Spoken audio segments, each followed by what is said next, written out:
Person in Person is brought to you by the Perineum Group, the only truly centrist news organization. That's right, Greg. We're in the sweet spot between partisan extremes, when tain't the left and tain't the right. It's Perineum. Tonight on Person in Person. Kangaroo news you can use, Part 2. Toys for Torts. Feathers for breakfast? Guys, I think Wendy Peffercorn has a problem. Ducking Autocorrect is at it again. The drug is made from monkey gum. All these stories plus sports, weather, food crime, and a dad tantrum. That's tonight On Person in Person.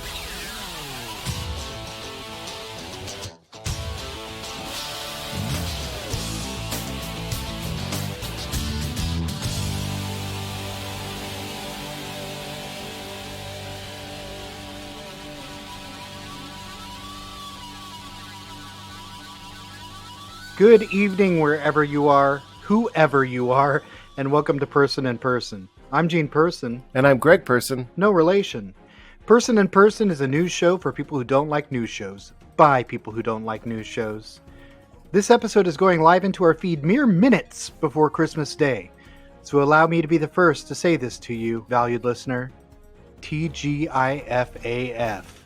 This Gene is festive AF. This Greg is also festive. Enough about us. Let's pop the cork on tonight's stories. It's main news. So, following up on our kangaroo story from last week, because I got interested in kangaroos. Sure. I wanted to let you know, researchers have found that kangaroos living in captivity, although they aren't domesticated, will learn to communicate with humans by gaze the same way that dogs will. They had these kangaroos and they had food in these containers for the kangaroos, and the kangaroos learned to look meaningfully at their handlers and then at the containers to indicate to them that they would like them to open the containers of food, please. Wow. Well, maybe maybe the kangaroo from the story last week was just trying to express something to the jogger. Well, is this like a Shape of Water Kangaroo Jack situation? I have no idea. Because it could be that the kangaroo who attacked the jogger was merely trying to express something that is to a kangaroo ineffable. Sure. We don't know what kind of problems they have in the kangaroo world, from their own perspective anyway. Maybe this helps us to develop that window into the secret lives of kangaroos. Well, and that's the thing is, basically every animal we study, we discover that they have a secret life. And this is one of the things that I keep thinking about the more we cover these animal stories and the more we learn about animal cognition, the more convinced I am that we're in for some very harsh judgment, definitely by our descendants and possibly by God. This is absolutely true. It's only a matter of time before, like, say, one of those anal robots gets into a critter and turns it into a super genius. And then, Greg, the kangas are coming home to roost. That's very good. I like that one. I'm not going to encourage you with open laughter, but it was very good. Thank you. I'll say this, though. If kangaroos, like dogs, do want to be our friends, I very much would like to be friends with a kangaroo. I can tell you one person who's not on board with befriending kangaroos. Sarah Jessica Parker. No, well, that's why she made that kangaroo repellent perfume. Kangaroo attractant perfume. Maybe she does want to be friends. Yeah, is there a possibility that it's a kangaroo aggression pheromone that she put in the perfume? I don't know, some kind of secret rage virus perfume. We're getting into sci-fi territory here. But, speaking of sci-fi and super science, I've come down pretty hard on super science pretty much from the beginning of our show. We should really think about the wisdom of the things that we do in the realm of science. Sure. But if there is a possibility, if the kangaroos do want to be friends, and there's a possibility of creating megaroos, which is to say, kangaroos big enough that you can ride around in their pouch, I would like to ride around in the kangaroo's pouch, please. Sorry, paging Dr. Malcolm, Dr. Ian Malcolm to the front desk. I honestly think, my hand to God, I think Dr. Malcolm would agree that you should make a kangaroo that we can ride around in. I mean, you could be right. You could be right. I mean, we're looking for zero emissions vehicles these days, and I don't know what the emissions are like on a kangaroo, but it's got to be better, right? I don't know if kangaroos as a species are ready to have a leader of their own world. And that kangaroo is destined to become captain of all kangaroos. Well, I mean, you'd watch him on a children's TV show, though, wouldn't you? I don't know that we should let a kangaroo of that size, with the potential for the kind of damage that we already know kangaroos can inflict, anywhere near children. Imagine a giant kangaroo that people rode around in their pouch, but it would get mad and it would just kangaroo kick a building and it would fall out. That would rule. Yeah, it does have some kind of cool kaiju vibes. You know what? You sold me. I'm on board. And then we can do the Kangaroo Jack Samurai Jack crossover. Right. Oh my gosh. We get some New Jack City up in that mix. What's Wesley Snipes doing these days? Anything? I think at least 20 for tax evasion. Maybe he's out by now. I don't know.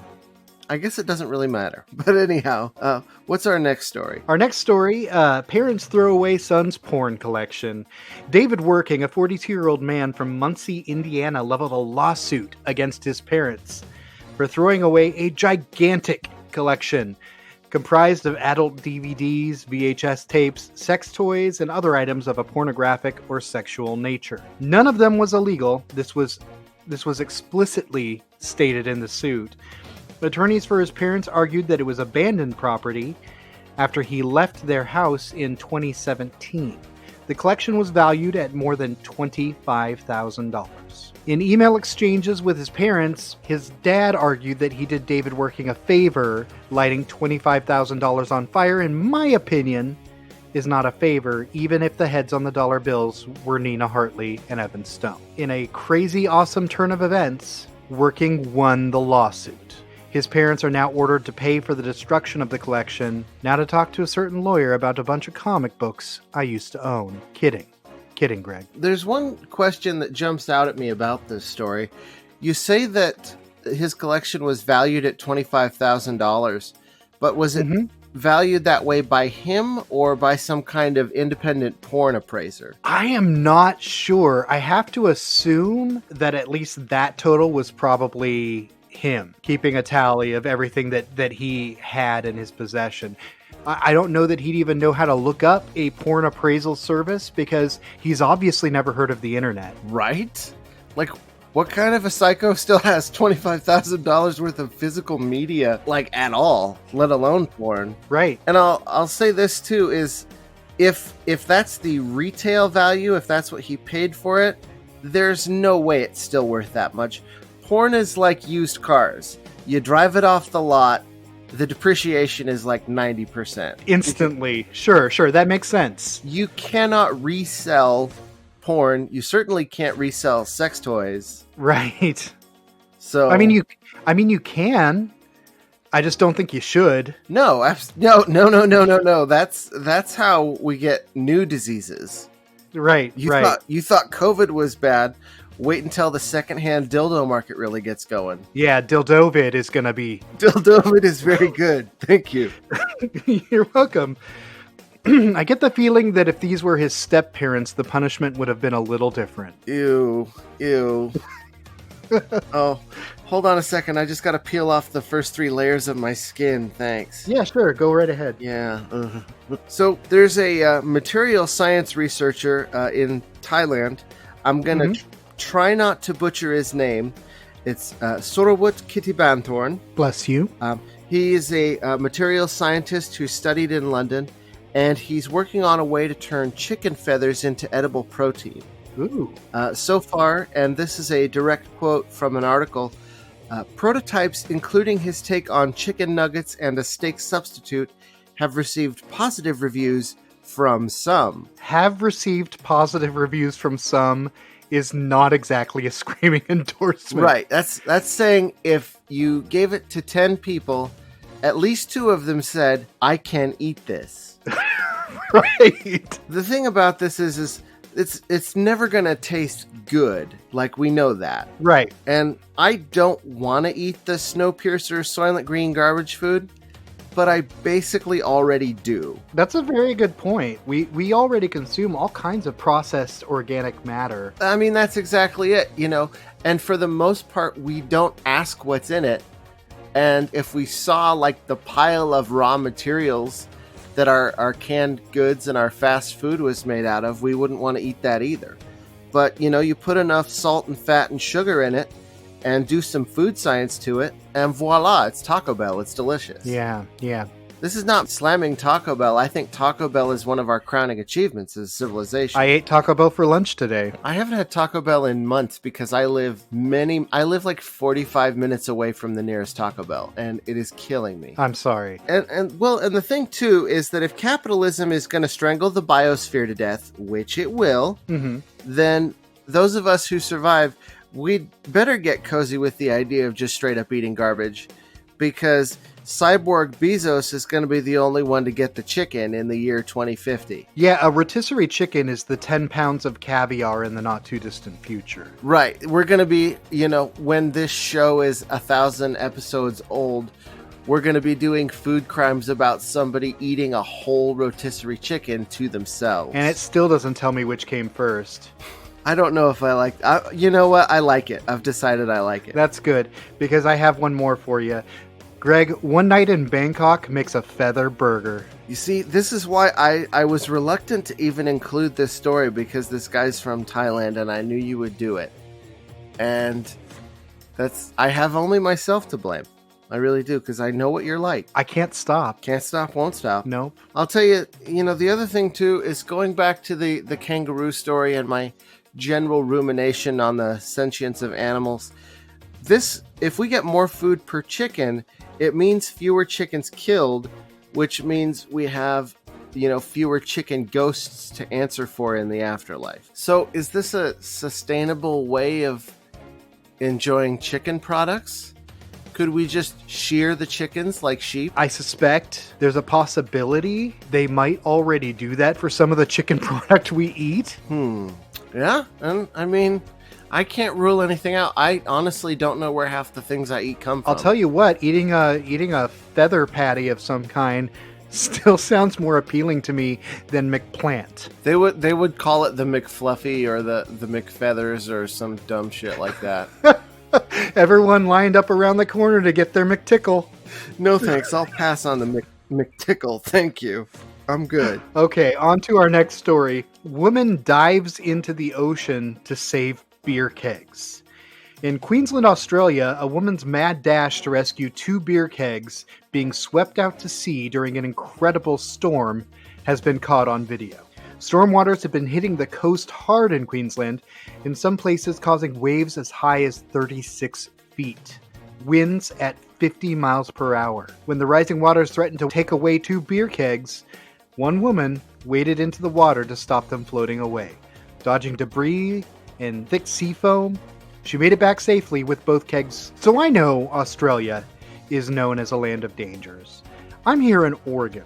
We don't trust the ocean here, and none of us would do something this risky over a few pints. And believe me, we freaking love beer in Oregon.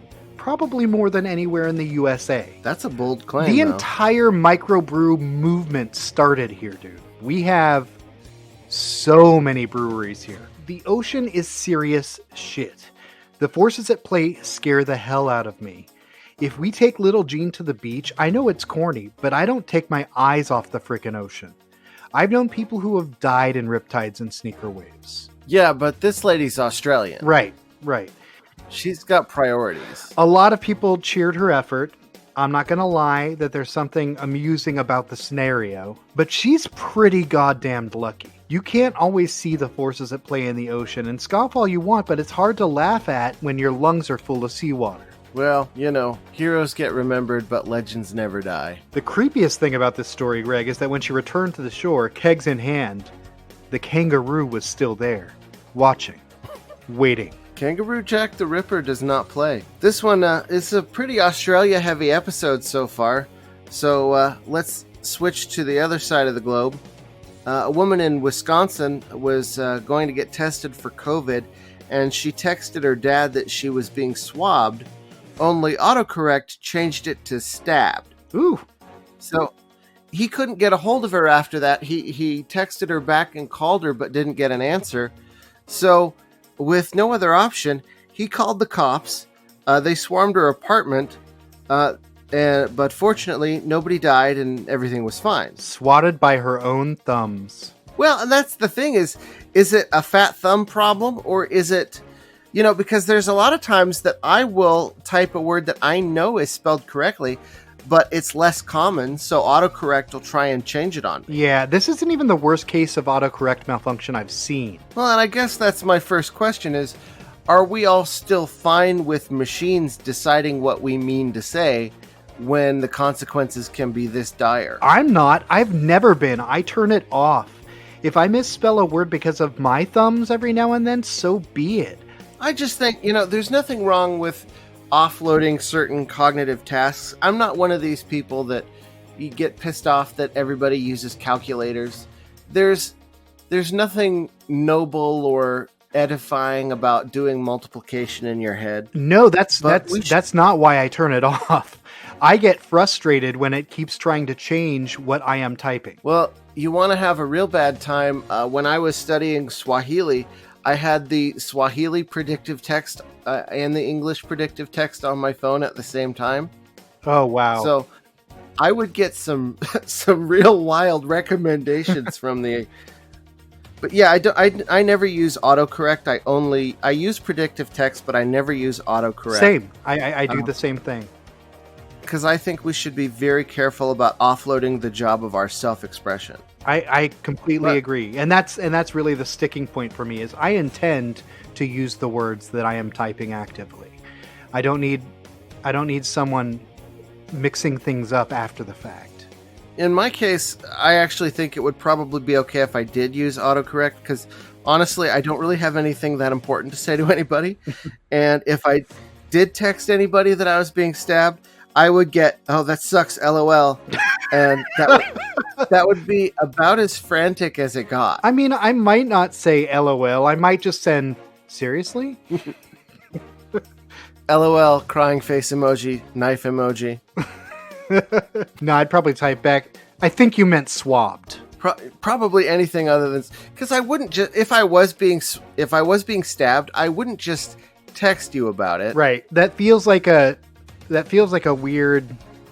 I mean, I'm not actively getting stabbed and I haven't been stabbed, so I don't know what options would exist to me in that moment. But I feel like there's no real nonchalant way if you're being stabbed to contact someone else. I'd be dialing 911 first. Well, if you're being stabbed, and I have been stabbed, and if you're being stabbed, both your hands are busy trying not to be stabbed. Yeah, that's true. Oh, so this could have been like a Hey Siri situation. Hey Siri, am I being stabbed? In our next story, AvCare, a pharmaceutical distributor, has issued a voluntary recall on some pills due to a, quote, product mix-up. As it turns out, a third-party vendor bottled some pills together that don't serve the same function. The mix-up? 100 milligram trazodone tablets, which are used to treat depression and anxiety and sometimes sleeping disorders, were packaged with 100 milligram sildenafil tablets. Are you familiar with sildenafil? I believe that is what they refer to these days as the little blue pill. Right, that's the chemical more commonly known as Viagra. This is dangerous for like a bunch of reasons, and just offhand, one of sildenafil's chief side effects is that it lowers blood pressure. So you get that stuff into someone with an underlying condition who doesn't know they're taking it, it could kill them. In addition to people with major depression not getting their necessary meds. And the fact that trazodone isn't a medication you can just stop taking. You have to wean off that one, as you do with most antidepressants. So, a question that popped up. One of the common side effects of antidepressants is sexual dysfunction. Do you think the boner pills actually override that? Well, I was thinking this is like the Speedball, the Four Loko of pharmaceuticals, because... Oh, right. I mean, trazodone, it cools you out, but at the same time, you would have just a big old boner.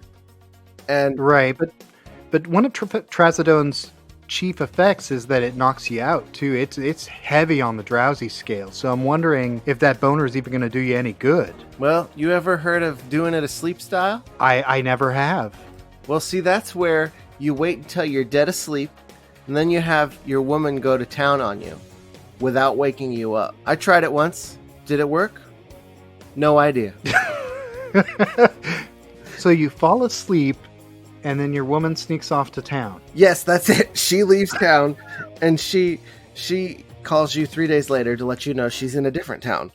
Actually, that whole joke, just in case anybody's firing up their computer right now to point out that I stole that joke from a really old Achewood strip. Yes, I stole it from Achewood. It was funny then. It's funny now. My final point is that when shit like this happens, maybe it's a sign that the private sector isn't the incredible, efficient operation that certain politicians would have you believe. If it means that I get antidepressants instead of boner pills or vice versa when I need them, I think I'd rather have some kind of bureaucracy in place to prevent things like this. And while we're at it, isn't there already, by having to go between insurance doctors and pharmacists, some kind of bureaucracy in place that is horribly inefficient? All these things that they accuse government of being? Shouldn't some step in the process prevent this kind of thing from happening? The patients in this scenario are honestly kind of lucky the insurance company didn't get wind of it, because they'd be expected to repay money for the non-covered items or some shit. I've had it with the healthcare system in this country. I know I'm probably preaching to the choir here, but I can't wait until the next erection to get my boner pills. Medicare for all, right fucking now. Do the fucking thing, or make way for someone who will. I'll go along with that. So, let me tell you about, you remember the Space Force? Yes, I remember the Space Force. Okay, would you be surprised to learn that the Space Force apparently still exists? It does? Yes. So that was real? Yeah, no, we all assumed it was a joke.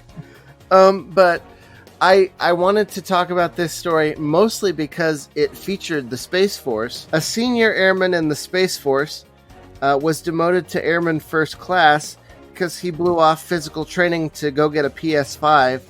And when his supervisor texted him to let him know he was late for PT, he texted back, "Yolo, PS5, greater than, letters of discipline." That seems like expected behavior for someone who's going to be enlisting in the Space Force. Right? It gives you a good indicator of how seriously people in the Space Force are taking the Space Force. You would expect them to treat it with a little more gravity, but I think in this case it's clear it was zero gravity.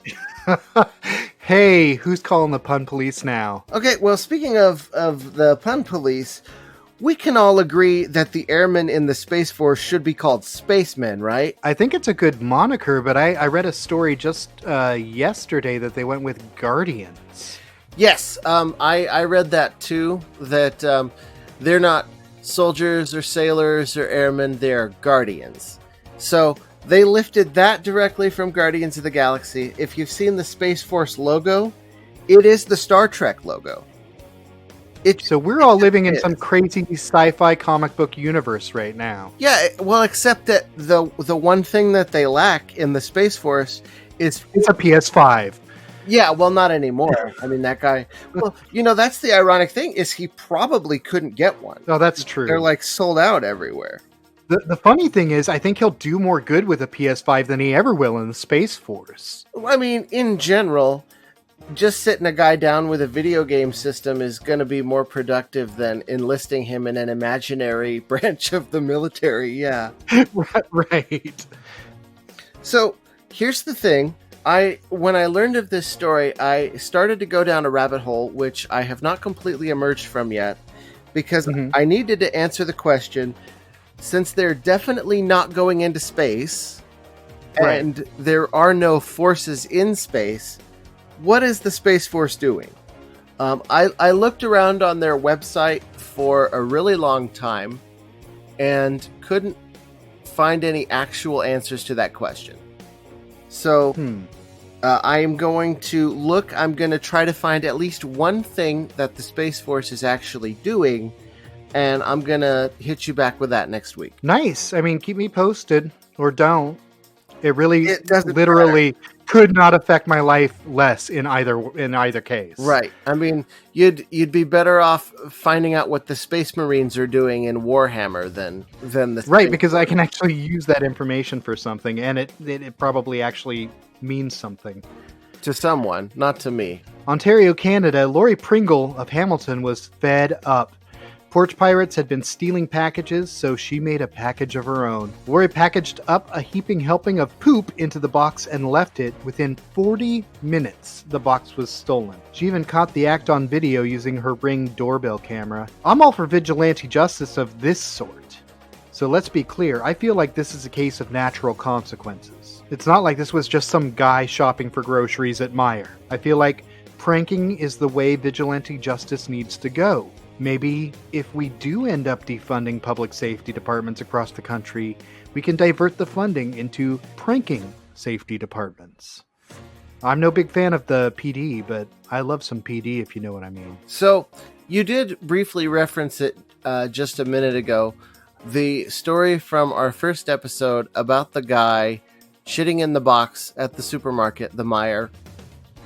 Yeah. Do you think he was trying to deter shoplifters? Is this a new loss prevention technique that Meijer was testing out? Oh, maybe. Maybe he's a vigilante, and maybe he had a hand in what she did here. Maybe he's raising an army of poop boxers. Well, do you think that's the successor to chess boxing? I think that's our next sport. I'm not going to Google poop boxing, I can tell you that. If you want to do poop boxing as the sport, you can research it. I also feel like it's too bad that she didn't catch the act of him opening the box on video. I feel like that's the part you want to get. The act of him stealing it, yeah, I guess that's okay, but it's kind of a hollow victory in comparison. Well, at that point, I mean, he took the box home, he opened the box, he saw that it's full of poop, and he's like, you know what, that's on me, I should make different choices. Yeah. No indication of what kind of poop it was. Cat poop? Dog poop? I think we have to assume then that it is human poop. No word yet on whether this poopatrator feces any charges. Okay, that's two in the same sentence. You know that's too much, right? You know that's too much. I want to read to you a letter that me and your family wrote about your puns. Dear Gene, when you make puns, it hurts us. Have you checked out personandpersonshow.com yet? We have a website now, where you can stream full episodes of the show. including the first episode. I don't know why anyone would want to. The audio was so bad.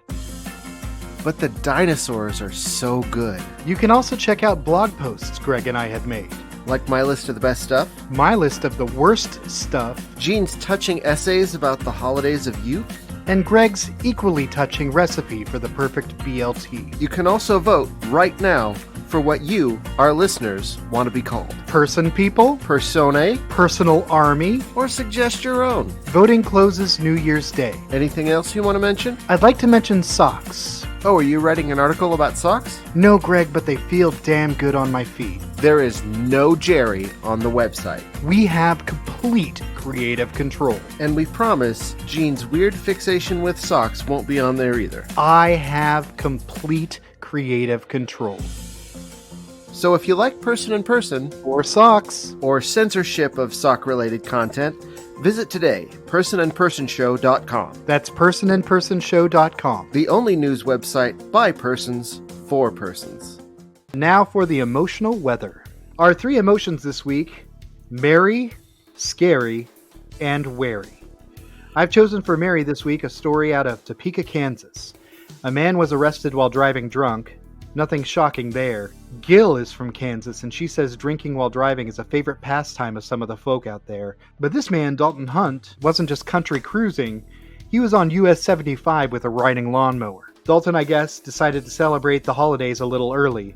But I chose this because, though he was endangering people's lives and doing something generally foolish, the jolly, drunken grin of his mugshot typifies the merry emotion, in my opinion, like nothing else I've seen this week. There's something about a mugshot of a guy who's like, yeah, I know I fucked up, but I'm having a great time.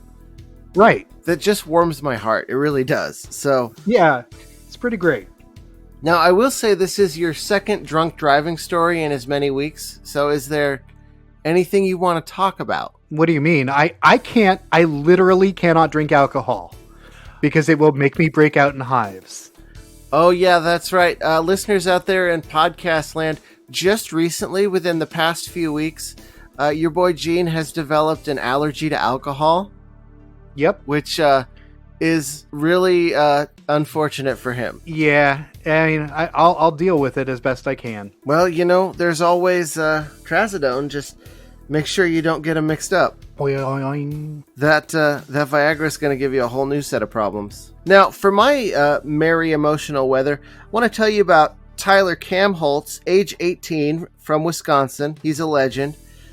He was pulled over for being too awesome and having a car covered in too many Christmas lights to be street legal. That's delightful. Yeah, they let him off with a warning, but there were so many Christmas lights on his car that it created a visibility hazard for other drivers. Oh, okay. So I was wondering if it was just that they were not secure on the car or something like that. No, I think it was a visibility issue. That makes sense. On the bright side, see, I can do it too.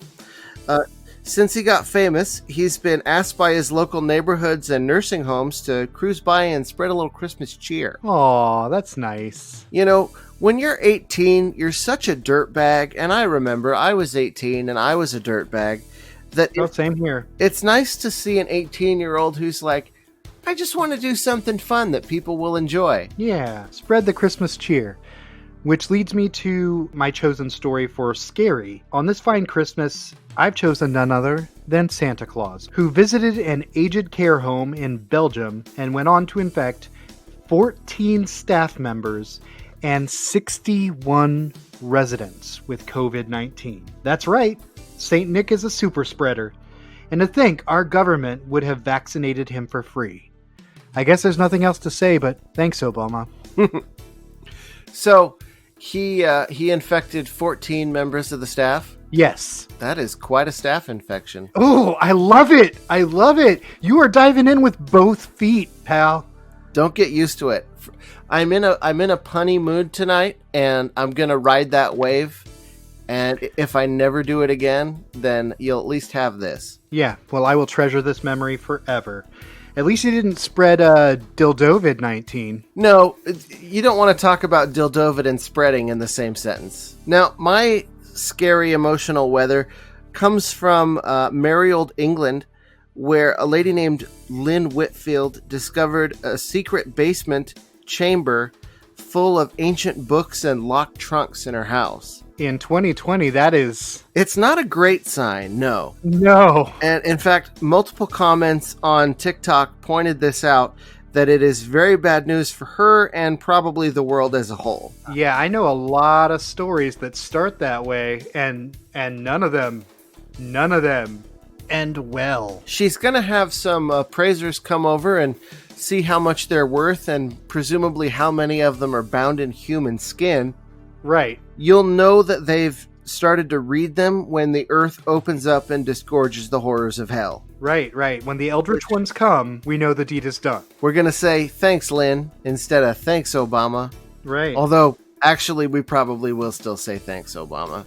I'll do it one last time just for the irony before the monsters take me. Right. I think we'll be making that joke until the end of time, which is pretty much the same scenario you're describing. That joke we're stuck with. Thanks, Obama. For Wary, I've chosen some Austrian and Italian scientists who decided to test some sketches by noted Renaissance artist and Ninja Turtle Leonardo da Vinci. They found that the work contained dangerous fungi and bacteria, including microbes that could cause breathing difficulties, as well as Salmonella and E. coli, plus the feces of insects. I'm not sure why they felt the need to protect the public by testing the work, but their abundance of caution earns them a spot in this week's emotional weather. It's an important reminder to heat any priceless works of art to at least 160 degrees before consuming. Absolutely. The main takeaway from this story is that old things are dirty and should be destroyed. Right. Speaking of things that are, well, let's not say dirty, but maybe a little questionable, The Wisconsin Health Department is warning people not to make cannibal sandwiches, which is a sandwich made with human flesh. Actually, hopefully not. Usually it's ground beef. Some poor guy's testicles out in the woods. That's a callback to one that if we were doing emotional weather in that format, I mean that would fall under horrifying, I think. Yeah, you're right. But sorry. This is a traditional German sandwich for Christmas time, and you put the ground beef on the bread. You add some salt, some pepper, some raw onion. You're good to go. Now, the thing is raw beef can be perfectly safe if it's very fresh and of great quality. But these days, you never know. You know, if you end up just going to the store and getting a pack of hamburger meat from the meat section, it's not going to be of the same quality. And health departments, they tend to err on the side of caution unless the contaminant involved is rat droppings, in which case it's fine. Yeah, I still feel like this is. I mean, you might as well be eating a sketch by Leonardo da Vinci. I mean, in terms of the amount of spores you're getting, I don't know what the comparison is, but yeah, you could probably skip your raw hamburger sandwich. Yeah, I feel like you're rolling some dice for what? Peer pressure by your ancestors? Well, you know, when those ancient Germans want to apply peer pressure, though, it can get dark fast. So we don't even need to worry about those ancient Germans, at least not as long as that lady doesn't open up the books in her basement. Well, you know, it's nice, though, that my emotional weather had to do with ground beef, because my food crime is in a completely opposite direction, but it is also a crime against meat. All right, lay it on me. So this is what I'm calling the nutrition class beef rinse. Folks, you may have seen this on Twitter or TikTok. I was originally posted on TikTok, I think. I don't really know for sure because I'm an adult man and I'm not allowed to use it. But they describe this as something they learned in nutrition class. The first thing they do is they overcrowd a pan on too low of a heat to properly cook the ground beef, so they end up with a steamed gray mess. And then they drain the meat. Fine, sometimes you drain the meat. And then they rinse the meat under water. Why would they do that? Well, because it gets rid of all the fat, you see. If you want to make sure to get rid of all the fat from your ground beef, like you learned in nutrition class, you got to run it under some water. Well, there's another name for all that fat. Flavor. Yeah, that's where the flavor comes from. So I think this person, this young lady is... I mean, when you get to be my age, you realize that nutrition class is not, you know, whatever advice nutrition class gives you, it's going to be different in a few years. But the advice you're going to get in your cooking class, that's been tested for centuries. So go to your school, go to your community college or whatever, get a refund from your nutrition class because it was bullshit. Use that money to take a cooking class and learn something that's actually going to serve you well in life. They'll teach you not to wash your food after you cook it. Right. Yeah, I occasionally do a beef rinse myself. And by beef rinse, I mean I fill a bathtub with beef broth and become a nice Gene soup for an hour or two. That actually sounds good as hell.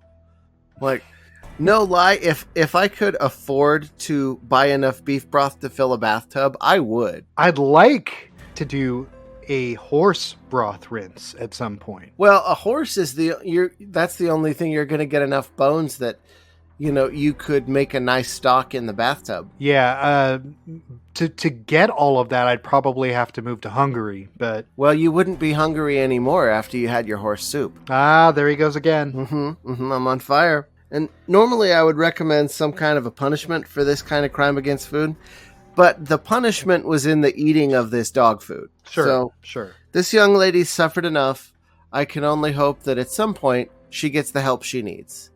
And by help, I mean a cookbook. Any cookbook. Right. Let's move on to sports. So, good news and bad news regarding our Christmas bracket. The good news is we did get some votes. We had 1 vote for The Ref and 1 vote for The Grinch Who Stole Christmas. But there can be no ties in this game. And so we have decided that the winner of the bracket challenge is, oddly, a tie.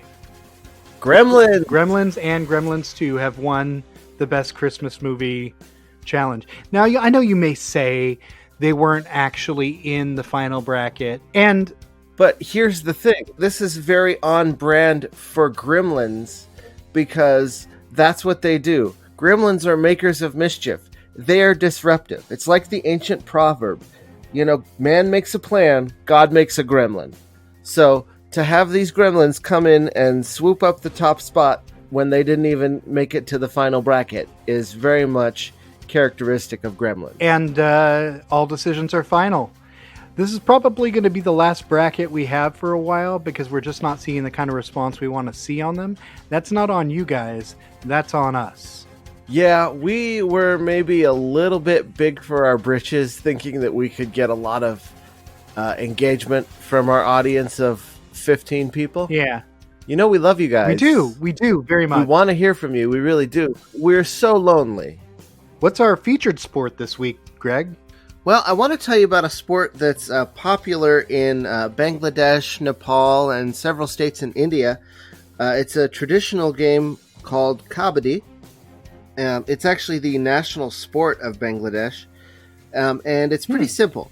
It's basically tag mixed with rugby. So you got 7 players on each team, and one of those players on each team is on offense. He's the raider, and he runs into enemy territory chanting Kabaddi on a single breath over and over again. So he's saying Kabaddi, Kabaddi, Kabaddi, Kabaddi, Kabaddi, and he's trying to tag out as many of the defenders as possible, but he's got to be careful how far out he goes for a tag because they're trying to tackle him. Because if they can keep him from getting back over the line before he has to draw another breath, then he's out.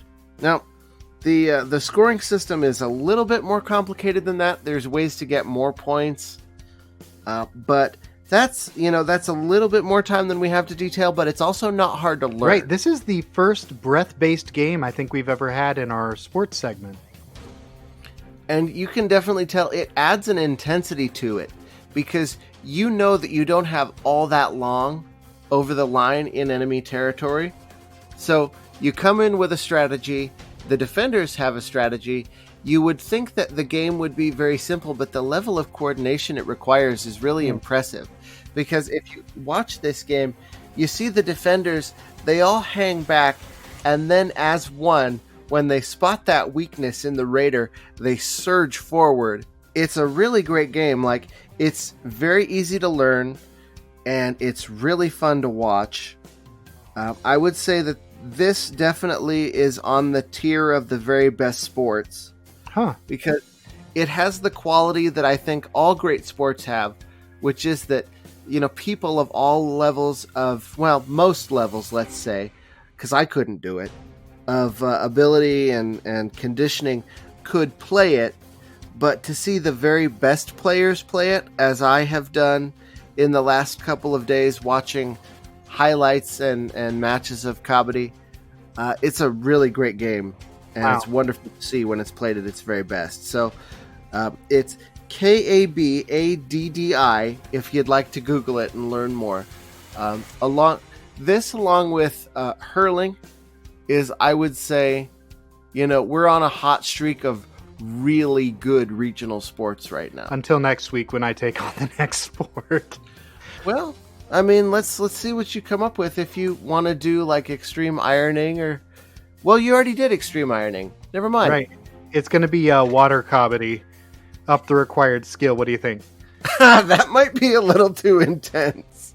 Yeah, I mean, there would be a few corpses, but it's probably still safer than American football. All right. So I want to talk about an interesting subset of children's programming today. Videos where vehicles are put together. On the one hand, it speaks to the popularity of some vehicles with kids. I know that little Jean is fond of the excavator. And it does teach them some useful ideas, especially if they're going to grow up to be mechanics. But here's the thing. All of the videos are pretty poorly put together. From Car Buddies on YouTube, their biggest claim to fame is misspelling construction on the video screenshot, to the subject of this week's Dad Tantrum, Leo the Inquisitive Truck.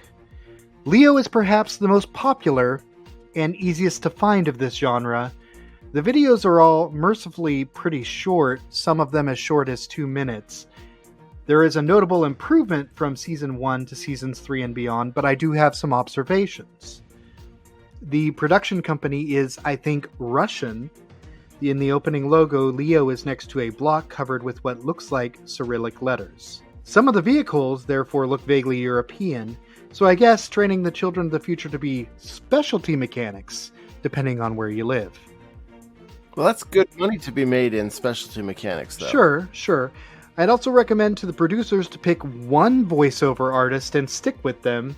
In the first video, voiceover is done by this whispering British man. He also supplies a voice for Leo, a higher-pitched version of his own voice.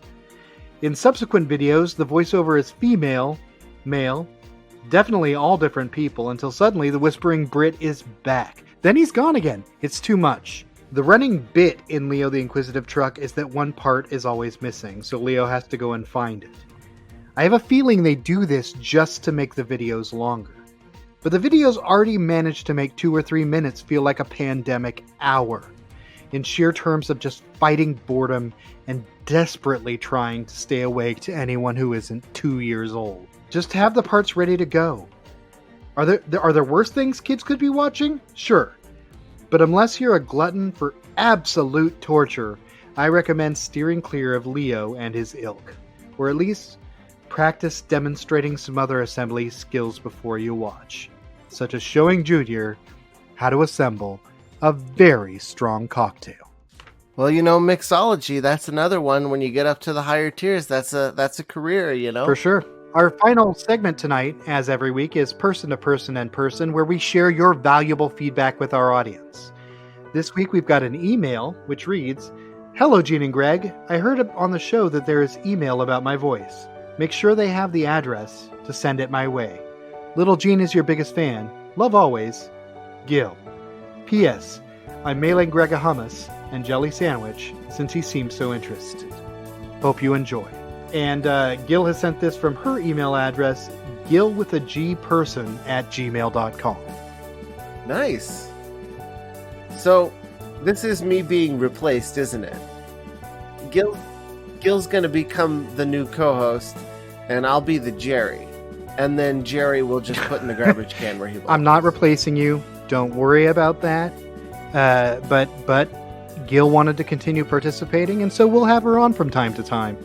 Our other bit of feedback is we had our first Twitter shout-out from Alisor at Monstrosaurus. Thanks, Alisor. Folks, that's all the show we have for you tonight. We invite you to participate in Person to Person in person, and there's so many ways to get yourself heard. Send us an email, personandpersonshow@gmail.com. Drop us a voicemail, 541-249-5933. Find us on Twitter @AnchorPersons and on Facebook @Person and Person Show.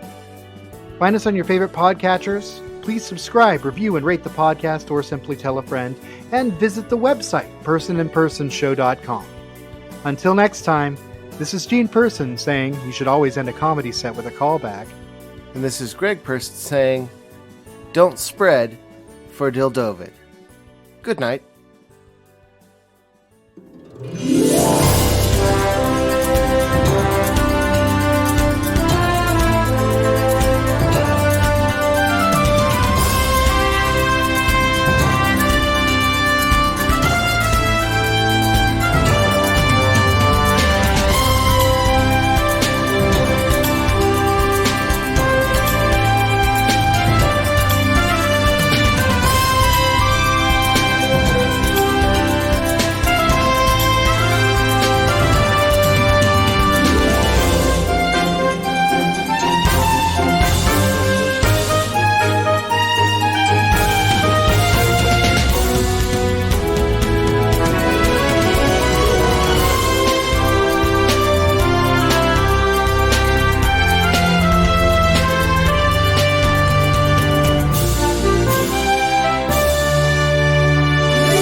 poop in a box, poop on a porch, poop on the hive, poop on the door. Persons are here, rescue the beer with Greg and Jean, prosthetic peen. Poop in a box, poop on a porch, poop on the hive, poop on the door. Persons are here, rescue the beer with Greg and Jean, prosthetic peen. Persons are here, rescue the beer with Greg and Jean, prosthetic peen. Persons are here, rescue the beer with Greg and Jean, prosthetic peen. Andy and Malcolm, Andy and Malcolm. Persons are here, rescue the beer with Greg and Jean, prosthetic peen. Andy and Malcolm, Andy and Malcolm. Persons are here, rescue the beer with Greg and Jean, prosthetic peen. Persons are here, rescue the beer with Greg and Jean, prosthetic peen. Gil with a G and shin kicking, restore Spanish art. Use the word fart.